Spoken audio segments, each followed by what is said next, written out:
નમસ્કાર. આજના આ ખાસ વિશ્લેષણમાં સ્વાગત છે.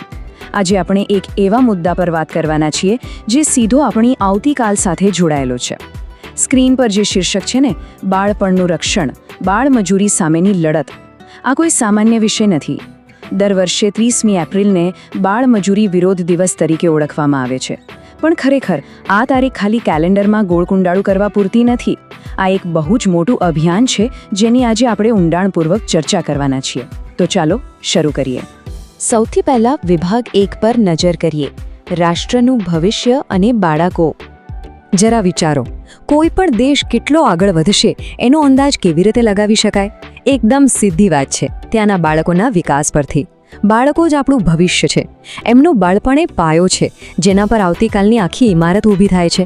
એટલે જ બાળકોના બાળપણ, એમના શિક્ષણ અને એમના નિર્દોષ સપનાઓનું રક્ષણ કરવું એ ખાલી સરકારનું કામ નથી, પણ એ આપણા આખા સમાજની સામૂહિક જવાબદારી છે.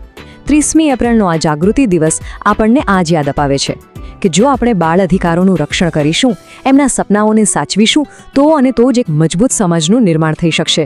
આ એકદમ પાયાની વાત છે. હવે આગળ વધીએ વિભાગ 2 તરફ. આખરે આ બાળમજૂરી એટલે શું? એક ગંભીર સામાજિક સમસ્યા. બાળમજૂરી, આ શબ્દ આપણે બધાએ ક્યાંક ને ક્યાંક સાંભળ્યો જ છે, ખરું ને? પણ એનું અસલી કડવું સ્વરૂપ શું છે? એકદમ સરળ ભાષામાં કહીએ તો સાવ નાની ઉંમરના બાળકોને પૈસા કમાવા માટે શારીરિક મજૂરીમાં ધકેલી દેવા. આ ખાલી કોઈ સામાન્ય કામ નથી. આ એક એવી પ્રક્રિયા છે જે સીધો જ એમનો ભણવાનો મૂળભૂત અધિકાર છીનવી લે છે.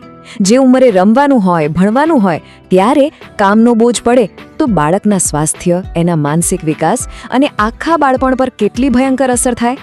લિટરલી આ વસ્તુ બાળકના સર્વાંગી વિકાસને કાયમ માટે રોકી દે છે. હવે સવાલ એ થાય કે આવું થાય છે કેમ? તો આ સામાજિક સમસ્યાના મૂળ બહુ જ ઊંડા છે. મુખ્યત્વે 3 પરિબળો જવાબદાર છે. સૌથી પહેલું અને મોટું કારણ છે ગરીબી. ગરીબી એક એવી મજબૂરી છે જે નાના બાળકોને કામ કરવા ધકેલી દે છે. બીજું છે અજ્ઞાનતા. સમાજના ઘણા વર્ગોમાં શિક્ષણનું શું મહત્વ છે, કે બાળકોના મૂળભૂત અધિકારો શું છે એની કોઈ જાણકારી જ નથી હોતી. અને ત્રીજું, સૌથી ખરાબ કારણ, સિસ્ટમેટિક શોષણ. અમુક લોકો પોતાના ફાયદા માટે સસ્તા મજૂરો મેળવવાના ચક્કરમાં આ નિર્દોષ બાળકોનો ઉપયોગ કરે છે. આ ત્રણેય વસ્તુઓ એકબીજા સાથે એવી રીતે જોડાયેલી છે ને કે એક આખું જાળું બની જાય છે, એક ભયંકર દુષ્ચક્ર. આગળ વાત કરીએ વિભાગ 3ની. બાળમજૂરી અટકાવવાના મુખ્ય હેતુઓ કયા કયા છે? આ દુષ્ચક્રને તોડવો હોય તો આ અભિયાન પાસે કેટલાક સ્પષ્ટ ઉકેલ અને લક્ષ્યો છે. અહીં જોઈ શકાય છે એમ આને આપણે 2 ભાગમાં વહેંચી શકીએ. એક છે તાત્કાલિક પગલાં, જેમાં સૌથી પહેલું કામ છે બાળમજૂરીને તાત્કાલિક અસરથી રોકવી અને દરેક બાળકને શિક્ષણનો અધિકાર મળે એ પાકું કરવું. બીજો ભાગ છે લાંબા ગાળાના ફેરફારો, એટલે કે બાળ શોષણ વિશે આખા સમાજમાં મોટા પાયે જાગૃતિ લાવવી અને દરેક બાળકને એક સુરક્ષિત, સન્માનવાળું બાળપણ આપવું.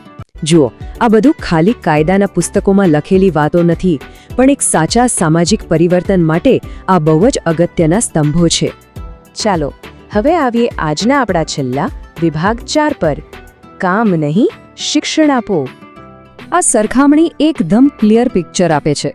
એક તરફ જુઓ બાળમજૂરી, જે ખરેખર દેશના વિકાસમાં એક બહુ મોટી બ્રેક સમાન છે. એ આખા સમાજની પ્રગતિની સ્પીડ ઘટાડી દે છે. તો સામે પક્ષે આનો ઉકેલ સાવ સીધો અને સચોટ છે. બાળકોના હાથમાં કામ કરવાના ઓજારો ન હોવા જોઈએ, એમના હાથમાં પુસ્તકો હોવા જોઈએ. આ એક બહુ જ સીધું ગણિત છે. જ્યારે બાળકોના હાથમાં પુસ્તકો આવશે, એ ભણશે, ત્યારે જ આપણો દેશ ખરા અર્થમાં પ્રગતિના માર્ગે દોડી શકશે. તો અંતમાં આ 30મી એપ્રિલનો દિવસ આપણને એક જબરદસ્ત અને હંમેશા યાદ રાખવા જેવો મેસેજ આપી જાય છે. બાળકોને કામ નહીં, શિક્ષણ આપો. આજના આ વિશ્લેષણનો મુખ્ય સાર એ જ છે કે બાળપણનું રક્ષણ કરવું એ આપણા માટે કોઈ ઓપ્શન નથી, પણ એક નૈતિક ફરજ છે. શું આપણે બધા ભેગા મળીને એક એવો સમાજ ના બનાવી શકીએ જ્યાં કોઈ પણ બાળકનું ભવિષ્ય કોઈ અંધારા કારખાનાની જગ્યાએ શાળાના તેજસ્વી વર્ગખંડમાંથી શરૂ થતું હોય? બસ આ જ સવાલ સાથે આજના વિશ્લેષણને અહીં જ વિરામ આપીએ છીએ. આ પ્રશ્ન પર ખૂબ શાંતિથી વિચાર કરવા જેવો છે. જોડાવા બદલ આભાર અને વિચારતા રહેજો.